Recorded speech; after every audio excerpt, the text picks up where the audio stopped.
नमस्कार मित्रों, आप सभी का स्वागत है न्यूराइज क्लासेस पर। आज हम फिर आपके लिए लेके आए हैं कुछ इंपॉर्टेंट क्वेश्चंस जो लास्ट ईयर आरआरबी की परीक्षा में पूछे गए हैं। देखिए, यहाँ पे स्क्रीन पे जो है क्वेश्चन दिखाई दे रहा है। कह रहा है त्रिकोण एमएनपी और त्रिकोण डीएफ के समरूप हैं। त्रिकोण एमएनपी का क्षेत्रफल 1024 सेंटीमीटर स्क्वायर है और त्रिकोण डीईएफ का क्षेत्रफल 144 सेंटीमीटर स्क्वायर है। यदि त्रिकोण एम एन पी की सबसे लंबी भुजा 64 सेंटीमीटर है तो त्रिकोण डी ई एफ की सबसे लंबी भुजा क्या होगी। तो ये समरूपता से क्वेश्चन लिया गया है, त्रिभुज की समरूपता से। तो यहाँ पर देखिए दो त्रिभुज हैं, जिसे मान लेते हैं पहला त्रिभुज कौन सा है, यम एन पी, और दूसरा त्रिभुज दे रखा है इसी तरीके से डी ई, ठीक है, डी ई एफ। तो ये त्रिभुज यहाँ से एक हम क्या डालेंगे, लंब डालेंगे, ठीक है। इसी तरह इस प्रकार त्रिभुज में डालेंगे, ठीक है। इसको नाम दे देंगे हम ओ, और उसका नाम दे दिया हमने पी। तो यहाँ पर जो है समरूपता का जो है प्रयोग करते हुए यम एन पी त्रिभुज का क्षेत्रफल कितना है, 124 सेंटीमीटर स्क्वायर है। तो लिखेंगे एरिया किसका, त्रिभुज एम एन पी का, एम एन पी अपान किसका एरिया लेंगे, त्रिभुज डीई एफ का, डीई एफ का, बराबर साइड देख लिए कितनी है साइड एम एन पी की, सबसे लंबी भुजा 64 अपान डी एफ की सबसे लंबी भुजा, ठीक है। तो यहाँ पे लिख लेंगे सबसे लंबी भुजा किसकी, त्रिभुज डी ई एफ की, त्रिभुज डी ई एफ की लंबी भुजा या सबसे लंबी भुजा, लंबी भुजा। तो इसको हम क्या मानेंगे, इसका क्या होता है, होल स्क्वायर होता है। तो त्रिभुज डी एफ की सबसे लंबी भुजा हमने कितनी माननी है, लंबी भुजा जो है कितनी मानी है, एक्स है। तो देखिए क्या हो जाएगा, यहाँ पर त्रिभुज एम एन पी का एरिया कितना दे रखा है, 1024 अपान त्रिभुज डी ई एफ का एरिया कितना है, 144 बराबर 64 अपान एक्स, ठीक है। त्रिभुज डी ई एफ की जो है सबसे लंबी भुजा हमने कितनी मानी है, एक्स मानी है। तो यहाँ पर देखिए स्क्वायर है, तो स्क्वायर किस में चला आएगा, अंडर रूट में आ जाएगा। इसे हम भाग करेंगे, 4 से भाग कर रहे हैं, 4 तियाँ 12, 4 छंग 24। इसी तरीके से यहाँ पे 4 दूनी 8, 2 बचा 22 हुआ, 4 पंजे 20, 2 बचा, ठीक है, 24 हुआ, 4 छंग 24। तो ये कैंसिल हो जाएगा, हमारे पास कितना आएगा, 256/36 मिल जाएगा और बराबर 64/x। तो 256 किसका वर्गमूल होता है, 16 का, और 36 किसका होता है, 6 का, बराबर 64/x। अब देखिए 16 चौक 64 यहीं से कैंसिल हो रहा है, ठीक है। तो 6 चौक 24, एक्स बराबर कितना हो जाएगा, 24 सेंटीमीटर। अगर एक्स बराबर निकालेंगे 6 गुणे 4, 6 चौक 24 कितना आएगा, 24 सेंटीमीटर। तो हमारा कौन सा ऑप्शन जो है इसमें करेक्ट होगा, ठीक है, ऑप्शन नंबर डी है वो राइट आंसर होगा, ठीक है। तो इसी तरीके से जो है अगले क्वेश्चन की ओर चलते हैं।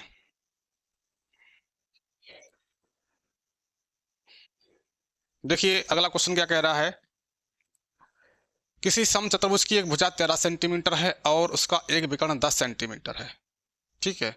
तो उसके दूसरे विकर्ण की लंबाई क्या होगी। तो यहाँ पे समचतुर्भुज से क्वेश्चन लिया गया है। तो देखिए समचतुर्भुज बना रहे हैं इस तरीके से, ठीक है। ये हमारे पास कोई समचतुर्भुज है, नाम दिया है हमने ए बी सी डी, मान लेते हैं इसको। कह रहा है एक भुजा कितनी है, 13 सेंटीमीटर है, और हम जानते हैं समचतुर्भुज की जो है सभी भुजाएं यानी चारों भुजाएं क्या होती हैं, आपस में बराबर होती हैं। तो ये अगर ये 13 सेंटीमीटर है तो ये भी 13 सेंटीमीटर होगी, ये भी 13 सेंटीमीटर है और ये भी 13 सेंटीमीटर है। एक विकर्ण कितना दे रखा है, 10 सेंटीमीटर है। तो विकर्ण ए सी को हम मिलाएंगे। इसी तरीके से दूसरा विकर्ण पूछा गया है तो बी डी को यहाँ पे मिलाएंगे। तो ये बिंदु ओ पर जो है एक दूसरे को कट कर रहे हैं, ठीक है। और समचतुर्भुज के विकर्ण एक दूसरे को जो है 90 डिग्री के एंगल पर क्या करते हैं, कट करते हैं। तो देखिए अगर AC हमारा कितना है 10 दे रखा है, तो ये AO कितना होगा 5 होगा, क्योंकि जो है एक दूसरे को जो है समद्विभाजित भी करते हैं, और OC भी कितना होगा 5 होगा। तो यहाँ पे देखिए ये जो है राइट एंगल बन रहा है, ठीक है। तो त्रिभुज समकोण त्रिभुज कौन सा ले लेंगे, AOB। तो समकोण त्रिभुज हम AOB में देखिए क्या करेंगे, पाइथागोरस प्रमेय का हम अप्लाई कर देंगे। तो देखिए किस तरीके से अप्लाई करते हैं, ये हमारा लंब हो जाएगा, कर्ण हो जाएगा, AB क्या है कर्ण हो जाएगा, और OA क्या हो जाएगा लंब हो जाएगा, ठीक है। तो कर्ण स्क्वायर हमें निकालना क्या है, OB निकालना है, यानी कि आधार निकालना है, ठीक है। तो कर्ण स्क्वायर तो यानी कि 13 का होल स्क्वायर माइनस OA लंब का स्क्वायर, ठीक है। तो लंब कितना है, OA दे रखा है, कितना दे रखा 5 का होल स्क्वायर बराबर आधार स्क्वायर यानी कि OB स्क्वायर, ठीक है। 13 का स्क्वायर 169 माइनस 25 बराबर OB स्क्वायर आ जाएगा। अब OB स्क्वायर, ठीक है, माइनस कर देंगे, कितना आएगा 144 बराबर OB स्क्वायर आ गया, ठीक है। अंडर रूट निकाल लेंगे तो कितना आएगा 12, तो OB का मान कितना आ गया 12 आ गया। जब हमारा OB 12 आ गया, ठीक है, तो OD भी कितना होगा 12 सेंटीमीटर होगा, ठीक है। तो अगर हम OD निकालेंगे, सॉरी BD निकालेंगे, विकर्ण BD, तो क्या हो जाएगा 2 टाइम्स OD हो जाएगा, ठीक है। तो 2 गुणे 12 यानी कितना आ जाएगा 24 आएगा, ठीक है, 24 सेंटीमीटर। तो हमारा कौन सा ऑप्शन करेक्ट होगा, option number A correct answer होगा, ठीक है। तो इस तरीके से जो इस क्वेश्चन को जो है सॉल्व किया है, बहुत ईजी क्वेश्चन था। उस तरीके से जो है अगले क्वेश्चन की ओर चलते हैं। अगला क्वेश्चन कह रहा है उस बेलन का आयतन ज्ञात कीजिए जिसकी त्रिज्या, ठीक है, 1386 सेंटीमीटर स्क्वायर क्षेत्रफल वाले वृत्त की त्रिज्या की 1/3 है, ठीक है। तो यहाँ पर 1/3 की बात हो रही है, तो जिसकी त्रिज्या कह रहा है एक वृत्त है, उसका क्षेत्रफल है 1386, ठीक है। तो एक वृत्त का क्षेत्रफल कितना है 1386 है। तो वृत्त के क्षेत्रफल से हम क्या निकालेंगे, वृत्त की त्रिज्या निकालेंगे। जो वृत्त की त्रिज्या आएगी, ठीक है, उसका 1/3 किसकी त्रिज्या होगी, बेलन की होगी, और उसकी ऊंचाई त्रिज्या से 2 गुनी है, और बेलन की ऊंचाई कितनी दे रखी है, जो वृत्त की त्रिज्या से 2 गुनी जो है बेलन की ऊंचाई दे रखी है।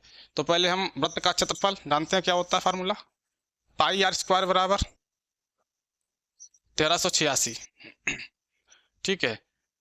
अब देखिए इसका मान कितना होता है 22/7 होता है पाई का मान, या r स्क्वायर बराबर 1386 बटे, ठीक है, पाई यानी कि 22/7 ऊपर चला जाएगा इस तरीके से। अब देखिए इसको हम कैंसिल करेंगे, 2 से कैंसिल कर रहे हैं, ये आ जाएगा 11,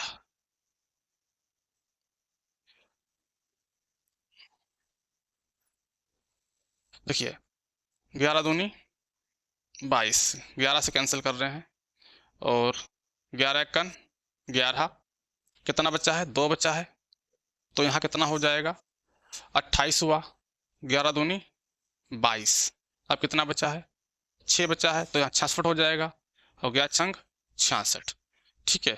अब 2 से फिर हम भाग कर देंगे इसको, तो छंग 12 और 2 तियाँ 6, तो कितना गया 7 तियाँ 21 का 1 और 7 छंग 42, ठीक है। तो 7 तियाँ 21 और 7 छंग 42, 42 और 2 कितना हो जाएगा 44, 441 आया है। तो यानी r स्क्वायर आया 441, तो इसका हम अंडर रूट निकाल लेंगे 441 का, ठीक है। तो 441 किसका वर्गमूल होता है 21 का होता है, ठीक है।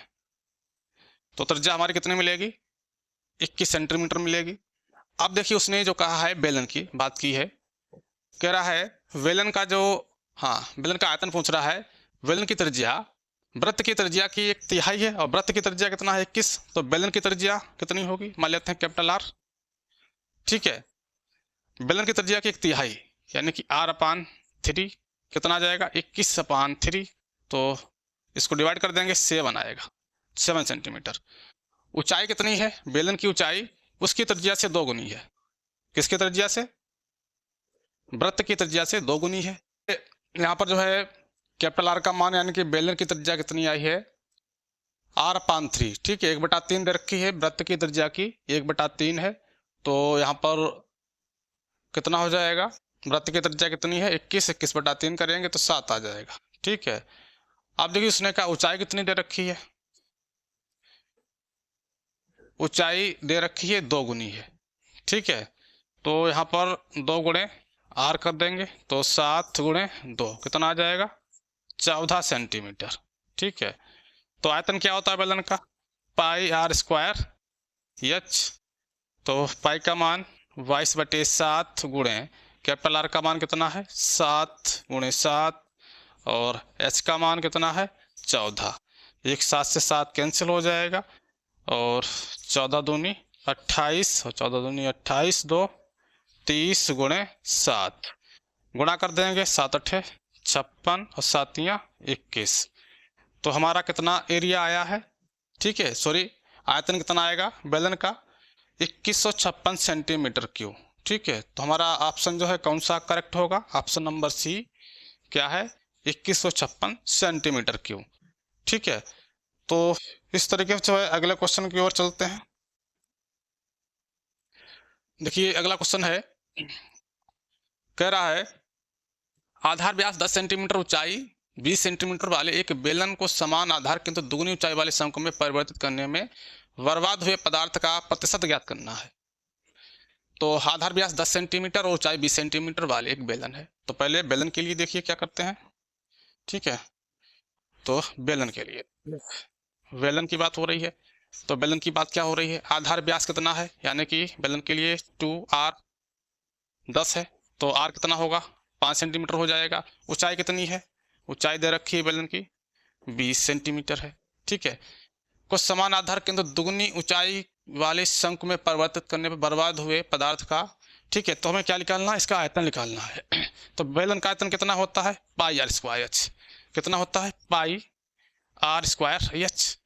तो देखिए पाई r का मान कितना है, स्क्वायर करेंगे तो 5 का स्क्वायर 25 हो जाएगा, इस कितना है 20 है, ठीक है। तो 25 दूनी 50 कितना आ जाएगा 500 पाई आएगा, ठीक है। तो इसका जो आयतन निकाला है बेलन का वो कितना आया 500 पाई।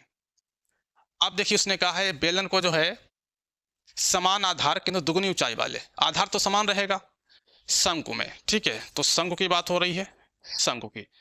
तो देखिए समान आधार है तो शंकु की त्रिज्या कितनी रहेगी, व्यास तो न रहेगा, व्यास जब शंकु का, और ठीक है बेलन का व्यास कैसा है समान है, तो त्रिज्या शंकु की कितनी रहेगी, ठीक है 5 सेंटीमीटर रहेगी, 5 सेंटीमीटर। कह रहा है समान आधार केंद्र दुगनी ऊंचाई वाले शंकु में, इस बार शंकु की ऊंचाई कितनी हो रही है दुगनी हो रही है, ठीक है। पहले ऊंचाई कितनी थी बेलन की 20 सेंटीमीटर, इस बार जो ऊंचाई हो रही है वो दोगुनी है, तो 2 गुणे 20 यानी कि कितना हो जाएगा h 40 हो जाएगा, 40 सेंटीमीटर, ठीक है। अब देखिए शंकु में परिवर्तित करना है तो हम क्या निकालेंगे, शंकु का आयतन निकालेंगे। तो शंकु का आयतन कितना होता है, ठीक है, आयतन बराबर, ठीक है 1/3 पाई r, ठीक है कैपिटल R है तो r² कैपिटल H, तो 1/3 गुणे पाई कैपिटल R कितना है 5 है, तो 5 का स्क्वायर 25 और h का मान कितना है इस बार 40 है, तो कितना आ जाएगा 25 चक्को 100, ठीक है 1000 π/3, ये आया आयतन। अब यहाँ पे देखिए बर्बाद हुए, तो हम क्या करेंगे, जो हमारा आयतन कितना, हमारा आयतन जो है नष्ट हो रहा है उस आयतन को हम निकालेंगे। तो उस आयतन को निकालने के लिए पहले वाले आयतन बेलन के आयतन में से क्या करेंगे, शंकु के आयतन को माइनस कर देंगे, ठीक है। तो जो हमारा नष्ट हुआ आयतन कितना मिल जाएगा, नष्ट हुआ आयतन यहाँ पे देखिए पाई माइनस, ठीक है 500 पाई माइनस 1000 π/3। देखिए 3 पंजे 1500 पाई, 1500 पाई में से 1000 पाई घटा देंगे तो कितना आएगा 500 π/3, ठीक है। अब हम क्या निकालेंगे इनका प्रतिशत वृद्धि, तो प्रतिशत वृद्धि कैसे निकालते हैं, ठीक है। तो प्रतिशत देखिए बर्बाद हुए पदार्थ का प्रतिशत, तो प्रतिशत निकालने के देखिए क्या करते हैं 500 पाई, ठीक है 500 पाई जो बर्बाद हुए पदार्थ की मात्रा है 500 π/3, और बटे में कितना है मूल मात्रा कितनी थी, मूल आयतन इसका कितना था 500 पाई, कितना था 500 पाई बटे 500 पाई, ठीक है। तो 500 पाई गुणे 100 तो ये इधर चला जाएगा, तो कितना मिल जाएगा, तो 500, ठीक है, पाई 3 गुणे 500 गुणे 100, तो 500 पाई से 500 पाई कैंसिल हो जाएगा, तो कितना आएगा, 100/3 आएगा, और 100/3 को हम कितना लिख लेंगे, 33.3%। तो ऑप्शन नंबर हमारा कौन सा करेक्ट होगा, ऑप्शन नंबर जो है डी हमारा करेक्ट आंसर होगा। ठीक है, अगले क्वेश्चन की ओर चलते हैं। क्वेश्चन नंबर 113, ठीक है, कह रहा है 5p माइनस क्यू का whole cube minus 3p minus 2q का होल क्यूब और माइनस q प्लस 2p का whole cube upon 13p q minus 5p square minus 2q square को सरल करें। ठीक है, तो इसको सिंप्लीफाई करना है। तो देखिए इसको किस तरीके से करते हैं सिंप्लीफाई। तो क्या दे रखा है, 5p माइनस क्यू का होल क्यूब। अब देखिए यहाँ पर माइनस चिन्ह कॉमन ले लेंगे यहाँ पे, ठीक है, तो माइनस चिन्ह कॉमन लेंगे तो माइनस माइनस प्लस हो जाएगा, तो क्या बचेगा, 2q माइनस 3p का होल क्यूब, और यहाँ पर भी माइनस चिन्ह कॉमन लेंगे तो माइनस माइनस प्लस हो जाएगा, तो क्या बचेगा, ठीक है, 2p माइनस का 2p माइनस का q का होल क्यूब, ठीक है, अपान कितना है 13p cube minus 15p square minus 2q square. ठीक है, अब देखिए ये फार्मूला बन रहा है कौन सा, a cube plus b cube plus c cube. ठीक है, हमारा फार्मूला क्या होता है, a cube plus b cube plus c cube, ठीक है, बराबर 3abc। ठीक है, तो यहाँ पर देखिए तो ए क्यूब तो 3abc, 3 इंटू ये कितना है 5p माइनस क्यू, बी कितना है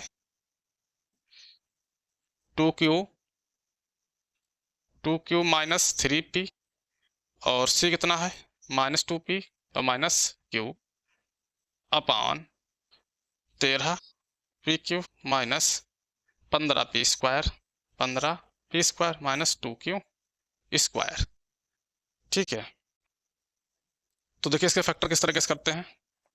तो हमारे पास कितना है 5p माइनस q और 2q माइनस 3p और इंटू माइनस 2p और माइनस q अपान, ठीक है, इसको जो है अगर हम q स्क्वायर में मानेंगे 15p स्क्वायर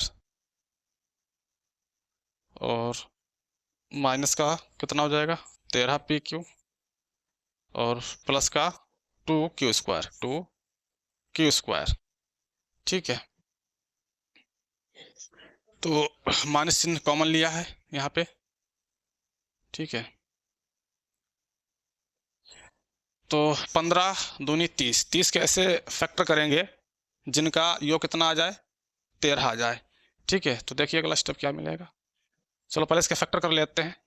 ठीक है, इसका हम फैक्टर कर रहे हैं पहले, तो कितना हो जाएगा 15p स्क्वायर माइनस दे रखा है और कितना, तो 10 3 30, तो 13 यानी कि 10p Q minus 3p Q और प्लस 2q स्क्वायर कॉमन लेंगे यहाँ पे, तो 5 कॉमन ले लिया है और p कॉमन है, तो 5p हमारा क्या हो गया कॉमन हो गया है, तो क्या बचेगा 3p माइनस 2q। इसी तरीके से यहाँ पर 1 कॉमन ले लेंगे माइनस का। ठीक है, माइनस का q कॉमन लिया है, q मिल रहा कॉमन, तो क्या मिलेगा, तो मिल जाएगा 3p माइनस का 2q। अब 3p माइनस का 2q और 3p माइनस का 2q ये भी कॉमन मिल रहा है, तो हमारा पास क्या बचेगा, तो 3p माइनस का 2q हमने कॉमन लिया है, तो हमारे पास बचा है 5p माइनस का q। ठीक है, और माइनस साइन जो है दे रखा था बाहर। ठीक है, अब देखिए इसके फैक्टर कर लिए हैं, तो वो फैक्टर को हम यहाँ पे क्या करेंगे, इनको हम डाल देंगे। ठीक है, इसकी जगह पे इसके फैक्टर क्या करेंगे, पुट कर देंगे। तो देखिए किस तरीके से, तो क्या आया फैक्टर हमारे पास माइनस का, ठीक है 3p माइनस का 2q है और 5p माइनस का q। तो इसके फैक्टर जो है करने के बाद हमें ये सिंप्लीफाई किया या फैक्टर किया तो हमें ये रिजल्ट प्राप्त हुआ है। अब 5p माइनस क्यू देखिए कैंसिल हो रहा है, ठीक है, और 3p माइनस 2q, ठीक है। अब देखिए माइनस चिन्ह कॉमन ले लेंगे यहाँ तो माइनस माइनस प्लस हो जाएगा, तो 2q माइनस 3p मिल जाएगा, ये इससे ये कैंसिल हो रहा है, ठीक है। तो हमारे पास कितना आ रहा है, 3 दूनी 6, तो माइनस का 6p और माइनस का 3q, ठीक है, माइनस का 3q, तो 6p माइनस का 6p माइनस का 3q, तो कौन सा ऑप्शन मैच हो रहा है, ऑप्शन नंबर डी जो है वो यहाँ पर करेक्ट ऑप्शन होगा, ठीक है। तो इसी तरीके से जो है अगले क्वेश्चन की ओर चल रहे हैं। तो देखिए अगला क्वेश्चन ट्रिग्नोमेट्री से लिया गया है। अगला क्वेश्चन कह रहा है थीटा की वैल्यू जो है 0 से बड़ी है और 90 से क्या है, छोटी है, ठीक है। तो क्या होगा, तो इसको जो है सिंप्लीफाई करना है। देखिए किस तरीके से इसको सिंप्लीफाई करेंगे। कॉट थीटा है तो कॉट थीटा को हम 1/tan थीटा में ही यहाँ पे क्या कर देंगे, ब्रेक कर लेंगे, -1/1 माइनस tan थीटा, भाग का साइन है, ठीक है, साइन थीटा एलसीएम ले लेंगे यहाँ पे, तो साइन स्क्वायर थीटा, ठीक है, और प्लस 1 प्लस कॉस थीटा का क्या हो जाएगा, होल स्क्वायर हो जाएगा, अपॉन, ठीक है, sine theta into 1 plus cos theta, ठीक है। तो यहाँ पर जो है क्रॉस मल्टीप्लाई कर दिया है, या कह सकते हैं एलसीएम ले लिया है, ठीक है, और यहाँ पे कॉट थीटा को जो है 1/tan थीटा में ब्रेक कर दिया है। तो यहाँ पर एलसीएम ले लेंगे, तो 1 minus tan theta upon tan theta into 1 minus tan theta, ठीक है। एलसीएम लेने के बाद इसमें रिजल्ट आया है, तो divide bracket whole square 1 plus cos theta का होल स्क्वायर ओपन करेंगे, तो साइन स्क्वायर थीटा ऐसे रहेगा, प्लस, तो 1 प्लस कॉस स्क्वायर थीटा, ठीक है, प्लस 2 कॉस थीटा, ठीक है, 2ab होता है 2ab अपॉन साइन थीटा और इंटू 1 प्लस कॉस थीटा, ठीक है। अब देखिए sine square theta plus cos square theta कितना हो जाएगा, 1 हो जाएगा। तो हमारा देखिए 1 माइनस tan थीटा से 1 माइनस tan थीटा कैंसिल हो रहा है, तो नेक्स्ट स्टेप क्या आएगा 1/tan थीटा, ठीक है, तो 1/tan थीटा, ठीक है, भाग, अब देखिए sine square theta plus cos square theta 1 plus 1 और plus 2 cos theta upon sine theta into 1 plus cos theta, ठीक है। अब देखिए यहाँ पर 1 प्लस 1 2 हो जाएगा, 2 कॉमन ले लेंगे, तो 1 प्लस कॉस थीटा बचेगा। तो अगला स्टेप यहाँ पे लिख रहे हैं, तो 1/tan थीटा डिवाइड 2 कॉमन ले लिया है, ठीक है, तो 1 plus cos theta upon sine theta into 1 plus cos theta, ठीक है। तो 1 प्लस कॉस थीटा से 1 प्लस कॉस थीटा क्या हो जाएगा, कैंसिल हो जाएगा। तो हमारे पास क्या बचेगा 1/tan theta divide 2/sin theta, ठीक है। अब देखिए 1/tan थीटा को हम किस में ब्रेक करेंगे, sine theta upon cos theta, तो कॉस थीटा ऊपर चला जाएगा, तो cos theta upon sine theta, ठीक है। डिवाइड का जो है मल्टीप्लाई में चेंज कर देंगे, तो साइन थीटा अपॉन कितना हो जाएगा 2 हो जाएगा, ठीक है। साइन थीटा से साइन थीटा कैंसिल हो जाएगा, तो कॉस थीटा अपॉन 2 आएगा, ठीक है, कॉस थीटा अपॉन 2 कितना इसको सिंप्लीफाई होने पर प्राप्त हो रहा है, कॉस थीटा अपॉन 2।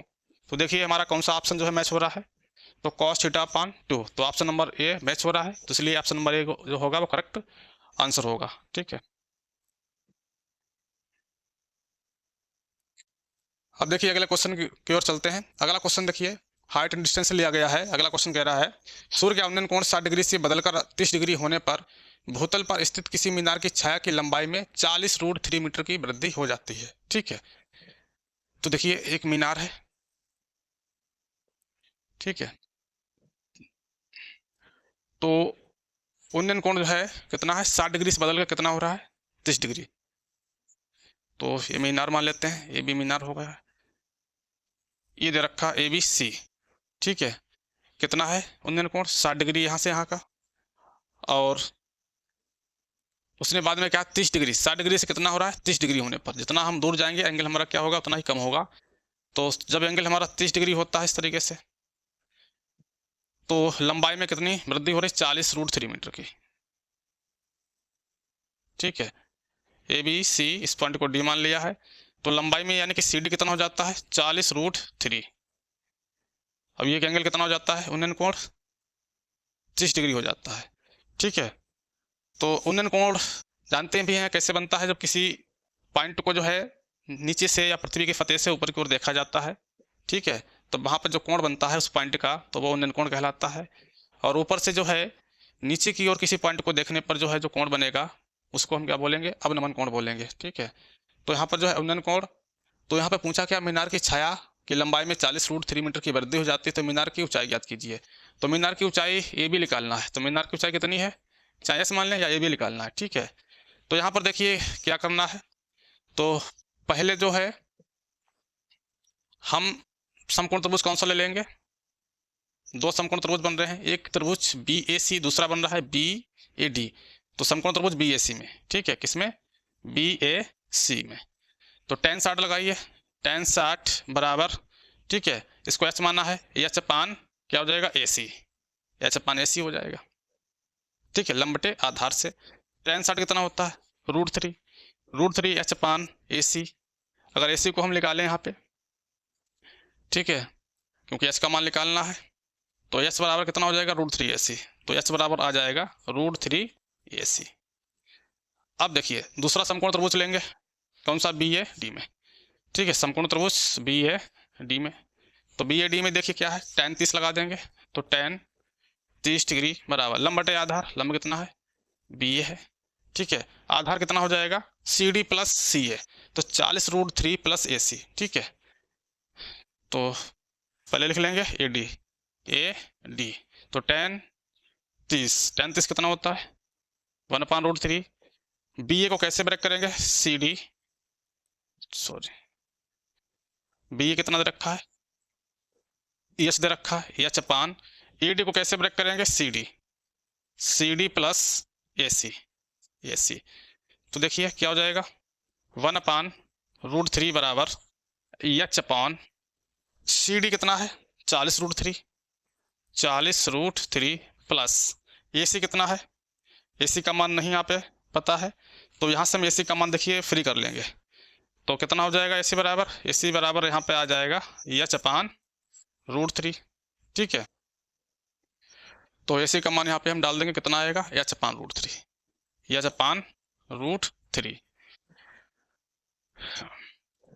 तो यहाँ पर इसको हम, तो 1/√3 बराबर हो जाएगा, इसको सॉल्व कर लेंगे तो एच अपान, हाँ, √3 हो जाएगा, तो 40 × 3 कितना हो जाएगा, 120 प्लस एच अपान √3। ठीक है, √3 कहाँ जाएगा, ऊपर चला जाएगा। अब देखिए इसकी तिरछी मल्टीप्लाई कर देंगे, क्रॉस मल्टीप्लाई, तो एच प्लस 120 बराबर यहाँ पे कितना हो जाएगा, √3 फिर 3 हो जाएगा, तो 3h आ जाएगा। ठीक है, कितना आएगा, 3h। 3 से जो है, हाँ, अब देखिए 3h है, उसे को उधर भेज देंगे, तो 120 बराबर कितना हो जाएगा, 2h, 2 से भाग कर देंगे, तो h बराबर कितना आ जाएगा, ठीक है, 60। तो h बराबर, यानी कि मीनार की जो हाइट होगी, जो ऊंचाई होगी, कितना होगी, 60 मीटर होगी। तो ऑप्शन नंबर बी हमारा क्या होगा, करेक्ट आंसर होगा। ठीक है, देखिए अगला क्वेश्चन है, एक सम चतुर्भुजाकार मैदान के विकर्णों की लंबाई 96 मीटर है, ठीक है, और 110 मीटर है। सम चतुर्भुज का परिमाप पूछा है, तो परिमाप मीटर में ज्ञात कीजिए। देखिए, तो ये हमारे पास कोई सम चतुर्भुज दे रखा है, ठीक है,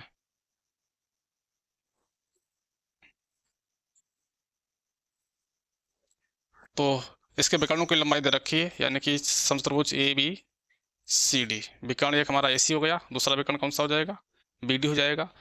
ठीक है, हम जानते हैं सम चतुर्भुज के विकर्ण एक दूसरे को जो है समद्विभाजित करते हैं, ठीक है, और एक दूसरे को जो है 90 डिग्री एंगल पे क्या करते हैं, कट करते हैं। ठीक है, अब देखो, तो ए सी दे रखा है 96 है, यानी कि ए सी की लंबाई कितनी है, ठीक है, अगर हम 96 मान लेते हैं, ठीक है, ए सी अगर बड़ा विकर्ण है तो हम कितना मानेंगे, 110 मानेंगे, तो ये 55 हो जाएगा, तो ये भी 55 हो जाएगा। और ये बी डी कितना है, 96 है, तो 96 होगा तो कितना हो जाएगा, 48 हो जाएगा। ठीक है, ये 48 हो जाएगा, अब ये भी कितना हो जाएगा, 48 हो जाएगा। तो यहाँ पे देखिए कर्ण निकालना है, ठीक है, अगर हम कर्ण निकाल लें तो कर्ण कैसे निकालेंगे, समकोण त्रिभुज बन रहा है ये वाला, ठीक है, तो कर्ण स्क्वायर यानी कि ए बी का स्क्वायर, तो ए बी स्क्वायर बराबर कितना हो जाएगा, आधार स्क्वायर प्लस लंब स्क्वायर। ठीक है, तो आधार स्क्वायर यानी 55 स्क्वायर और प्लस लंब 48 का स्क्वायर, तो कितना मिल जाएगा? ठीक है, 55 का स्क्वायर यहाँ पर ओपन करना पड़ेगा। ठीक है, और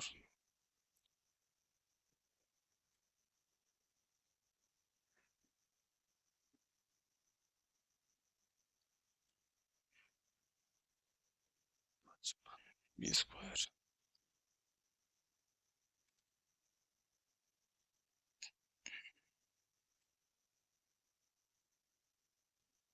तो 55 का स्क्वायर देखिए ओपन कर रहे हैं तो कितना हो जाएगा, ये यहाँ पे मल्टीप्लाई कर रहे हैं तो 25 25 और 2 27, फिर से कितना आ जाएगा? 5 7 2, तो आएगा 5 7 5 12, 2 7 2 9, 1 10 2 1 3, 3025। ठीक है, कितना आएगा? 3025 प्लस 48 का यहाँ पे ओपन करेंगे तो 8 का 64, 8 चौक 32 और 6 38, 4 8 32, 4 चौक 16, 3 19, 4 8 2 10, 9 3 12, 1 13 और 2 2304, 2304। इनको जोड़ देंगे 5 4 9 2 3 और 2 3 5, 53 29, 5329। अब इसका देखिए अंडर रूट निकाल लेंगे, 5329 का अंडर रूट। ठीक है, तो देखिए अंडर रूट कैसे निकालेंगे इसका? 5329। ठीक है, तो 7 जाएगा, 7 7 49। ठीक है, तो 49 हो जाएगा। 13 में से 9 गया, यहाँ पे 7 ऐड कर दिया जाता है, कितना आ गया? 14। 13 में से 9 जाएगा 4 और 29, 3 यहाँ पे 3 डालते हैं तो कितना पड़ हो जाएगा? 3 3 9, 3 चौक 12 1, 12 के 2 और 3 1 3 1 4। ठीक है, तो इस तरीके से जो 73 आया, तो एक इसकी साइड कितनी प्राप्त हुई है हमें? 73। तो कितनी साइडें होती हैं? 4 साइडें होती हैं। चारों साइडें कैसी होती हैं? आपस में बराबर होती हैं।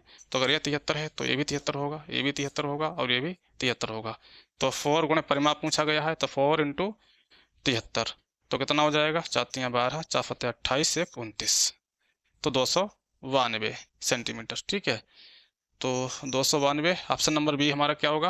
वो करेक्ट आंसर होगा। ठीक है, इसी तरीके से जो है अगले क्वेश्चन की ओर चलते हैं।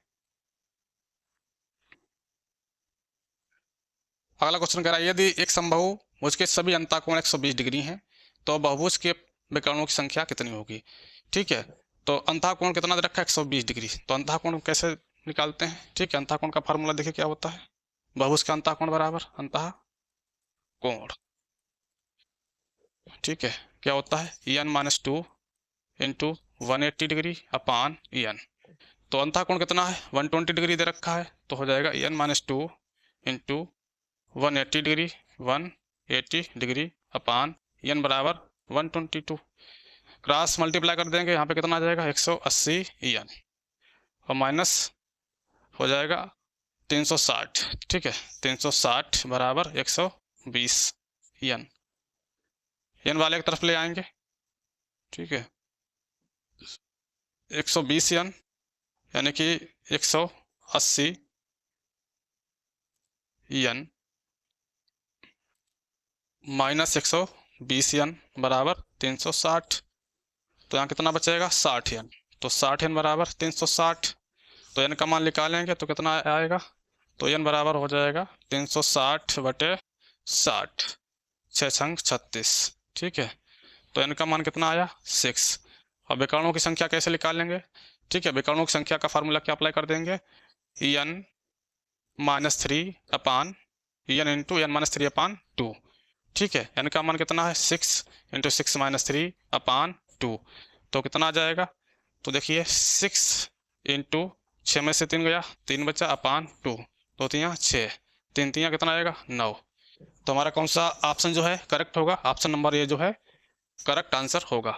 ठीक है, क्योंकि जो है इन क्वेश्चन में जो है कोई शॉर्ट ट्रिक यहाँ पे अप्लाई करने से फ़ायदा नहीं होता है, क्योंकि शॉर्ट ट्रिक जो है अप्लाई करेंगे उसमें भी काफ़ी जो है जितना स्टेप को शॉर्ट कर लें उतना ही वही से हमारी क्या होती है शॉर्ट ट्रिक होती है।